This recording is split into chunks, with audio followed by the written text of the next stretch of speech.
Every life insurance agent wants to know the difference between consistently closing sales and consistently having no closes. There's one key intricate detail that you need to be focused on that's going to make a huge difference when it comes to you consistently being a right high level business. My name's Trey. I'm the owner of Agent Lead Lab. In the past 3.5 years, we've helped 550 agents hit $40,000 per month. And on this channel, I talk about the strategies, tactics, and behaviors that you can go out and execute so that way you can go out and hit your income goals. As always, please make sure that you like, comment, and subscribe. Let's hop right into the video. So there is, in my opinion, one differentiating factor that I can identify quickly, and you as an individual agent or agency owner who's growing your team or auditing yourself needs to focus on. And it is this. It is the difference between the agent who asks questions and asks for permission and the one who takes control. Now, this video is not meant to be extensive in regards to necessarily how, but I want to talk about why. But let's start with the how so that we got to understand conceptually what I'm talking about. So, client picks up the phone, you say, hey John, this is so-and-so giving you a call back about so-and-so where you listed so-and-so. Is that correct? That's essentially the intro, right? And then they say yes. And you say, perfect, my job is to do XYZ, XYZ. Then you ask your question. Cool, so you're following the script. Now the subtle difference comes when there are small micro moments throughout the script where you have two options of things to do. You ask them or you tell them. Now, some people in their mind think that telling people things is rude. But in sales, it's called taking control. And it's very, very necessary, especially in the life insurance space, because what you do is they will then listen and follow with you because you are the expert. You're not communicating with somebody on a level playing field in no disrespectful way. You are the licensed rep who had to take an exam, who works with hundreds, if not thousands of clients on a yearly basis. You listen to hundreds of sales calls. You do this every single day. You dial the phone 300-400 times. You've heard everything. They are one person who's getting experience from the outside. They do not know better than you in this situation. I use the example. You are a doctor. Doctors do not say, hey, come into the office and you put in a request. They just tell you what to do. You just don't take it that way because you trust them. The difference here is that you're calling them, you're reaching out to them. So in your mind, it feels like, oh, well, like I'm soliciting them a cold call. No, they raised their hand. It's like if somebody said, yo, I'm sick. And you said, okay, cool. Well, I'm sick. Who wants to call me in? And these offices just start calling you. Well, they're still going to treat you the same as that way. So you, as an agent, have to understand that when you start asking them questions, right, they don't know. You're putting the control back in their hands. But when you take control and tell them what to do, you change everything. Right? It's a huge dynamic shift that a lot of agents get messed up. I'll give you a perfect example. They'll say routing an account number. They'll go on elaborate explanations with things that just need to be direct, right? And where you need to take control. Here's a great one when it comes to booking appointments. So like what times do you have available? No, it's like, okay, cool. Does afternoon or evening work a little bit better for you based on your current schedule? All right, perfect. So here's the slots I have. I can do you at 3:30 or 4:45. Which one works better for you? Not, hey, like would 3 o'clock work? It's very subtle, but it makes a difference and it carries throughout the conversation. How you do one thing is how you do everything. So the way in which you approach that will then also determine the frame in which they see you in, the tonality in which you carry, and all those have small micro buildups that then lead you to being able to close or not close. So a lot of times agents want to attribute so many other outside factors when the most important factor as a sales rep is you, right? The lead is such a small portion of the entire ecosystem, but we put so much weight on it because then if we can put a lot of weight on the lead, we take away all of our responsibility. Oh, these leads didn't pick up. I tried to call them a few times. I've been calling them all weekend. Okay, we'll call them during the week. Maybe they were busy over the weekend. Well, all of them? Yeah. We had our team hop on yesterday, challenge them. Hey, we're gonna start competing. We're gonna start doing this, doing that. I had called those leads all day Saturday, and my other guy called them on Sunday. They didn't pick up. Monday comes, this one guy turns around and closes 2 deals. Like, yo, we've been calling you for the past 2 days since you opted in, right? And they just pick up like nothing happened. That's okay. That's a part of working the leads. But that happened because of the agent, or i.e. the sales rep, not necessarily the lead. Oh, this lead just miraculously got the good one day. It's the same thing with people that will have a pack of leads, not do anything, and then 2 weeks later give them to another agent, and people are calling them up acting like, oh yeah, I was looking for that. It's like, yeah, it makes sense, right? So these are all small things that make a difference, but at the end of the day, the agent that takes control is the agent that typically is going to have the highest closing rate, the highest persistency, right? Because people want to follow people. We are sheeple. Somebody leads the way. It's a lot easier for people to follow than to lead their own way, to figure it out on their own.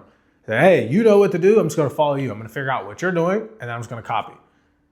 Or, hey, you're telling me this is what's best. I'm not going to go look it up. I'm just going to follow you. I'm telling you, we can go into an office, doctor's office, and they'll tell us whatever, and we'll just be like, yeah, sounds good. Could be right, could be wrong. Doesn't matter. Because when there's a frame, they know better. They're professionals. You have to view yourself like that. I know what's best. Here's the thing. Whenever you start doing that, people start asking you questions. They start asking you questions. Like, okay, what should I do here? What may be better? What do you recommend? What do you see? When you really take control of a call. Because then, once again, you should be positioned from the very beginning as their trusted life insurance. Hey, I'm the life insurance agent that's assigned to protect you and your family. I'm the one that's going to be there. God forbid something happens to you tomorrow and we get this put in place. I'm the one that's going to make sure that XYZ is taken care of. Oh, okay. Remember, it's not it's not overly logical. A lot of times in life insurance, there is emotion. Now, there's certain lead types that lean more on logic than emotion, but most of the times it's emotional because you're painting a picture for something that's not here for when they do pass for what it looks like. It's not logical. It's not B2B. You're not just, hey, this is how much you get this much out. There are no returns. There are no whatever. It doesn't work like that. You have to explain to them what it looks like. And part of that is they have to trust and know that you are the guy or girl that's going to be the person that's going to be fighting on their behalf because you are painting a picture they cannot see. Now they raise their hand because in their mind, everybody knows they're going to die. So they're like, everybody needs life insurance. I don't care who you are. So in their mind, they've already rationalized that I need this. I just got to figure out who do I go with and what to go with. Honestly, even me as an agent, if I was a layman's, I would ask a life insurance agent that I knew to put me in the right vehicle because I don't know anything about life insurance. If I was an outsider, why am I going to go online and try to figure out there's literally hundreds of companies. I don't know how the policies work. I don't know how the payouts work. And craziest thing is, you're not going to be here to be able to, hey, look, actually my policy, they told me it had this. You're not going to be able to fight on your behalf. You won't be here. So you need to find somebody that you trust, right? You need to find somebody that you can follow, somebody that will give you a detailed explanation of what's going to happen and put you in the best vehicle. That's why taking control. That's why if you sound shaky, like if you go to the doctor's office and they don't sound like they know what they're talking about, you're like, whoa, I'm good. You just hear confidence. This is what we're going to do. Here's how it's going to work. Here's the estimated timeline. This is what you need to do. Go on your way. It's confidence. You can't fake that, you can't recreate that without at first, even when you don't know, faking it a little bit because you don't know where it's like your first call with the client. If you've never called before, you can't just be like, yeah, I've done this a million times. Like, hey, look, I'm your licensed advisor. Here's what I do know. I study very well. I'm going to be the one that's going to be taking care of you. Right. And you have that tonality and that confidence for them to feel like you're leading them in the right direction. And you really should be leading them in the right direction. You should be. That's why I believe in being a broker. You have multiple carriers and companies that you can go with to help put the client in the best position possible.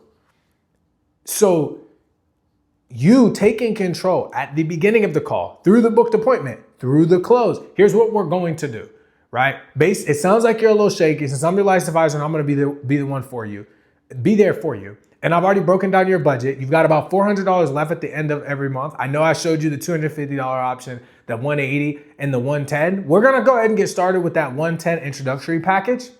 Get your foot in the door, see if we can get you approved because we already know that fits your budget, right? And then what we can do is later on in the future, we can always upgrade that plan. Does that make sense? Cool. So that $110 would make sense for you, correct? Yes. Then move forward. You don't say, oh, well, and they're kind of like, I don't know. They're in between. Take control. Look, this is what we're going to do.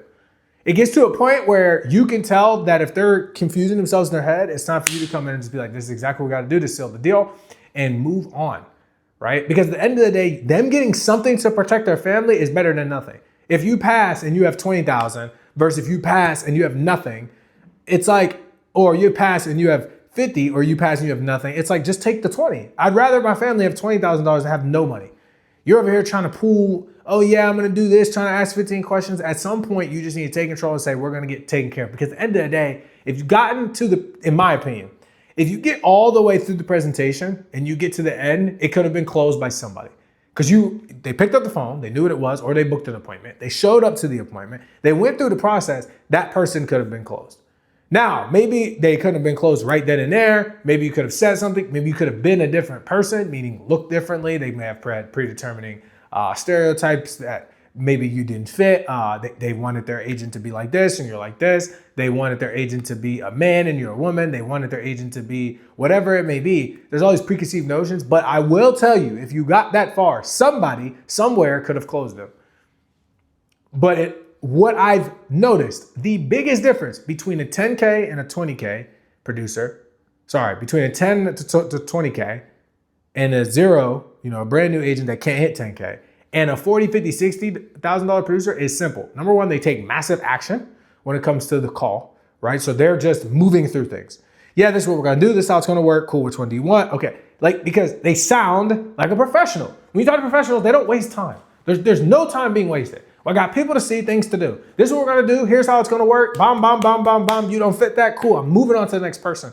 And you can hear it in their voice, but they are taking control. That's what they're doing. They're taking control. You have to know when to take control. Take control of the conversation and lead the client to the right plan for themselves. Do not sit there and ask questions when it's time for you to take control.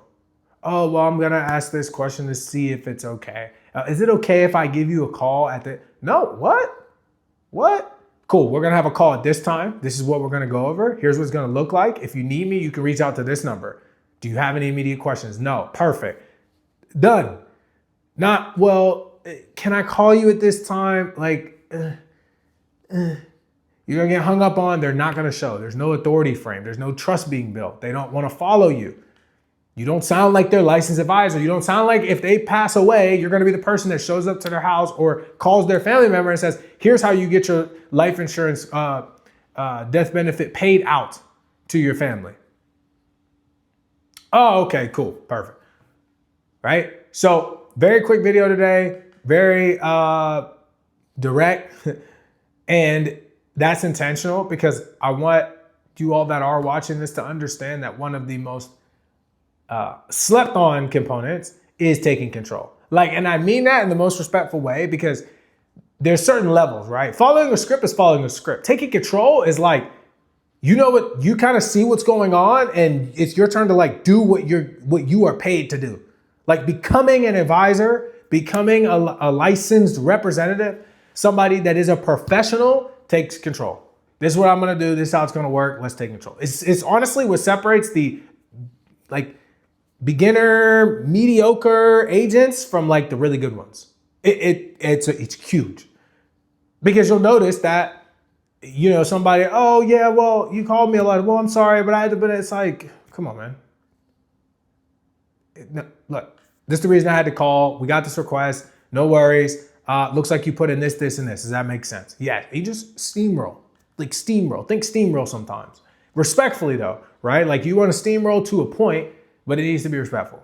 It needs to be within the reins of your goal ahead, which is to protect the family, right? You steamroll past it, you get over it. If they genuinely don't want it, then move on. You don't have to literally pull people, but you do need to take control. If you take control and then they object after that, don't try to double back and loop because then you lose rapport. And there's a very, very, very stark difference between taking control, pushing through in those tough moments, and losing rapport where you sound overly salesy and you don't sound like you care. Well, we're just gonna do this. If you're yeah, we're gonna get set up like this, is that 110? They're no, I don't really know. And it's now you just pull back on the why. If they say no again, then don't force it because you've already tried to take the rein and then they're no, I'm not doing it, right?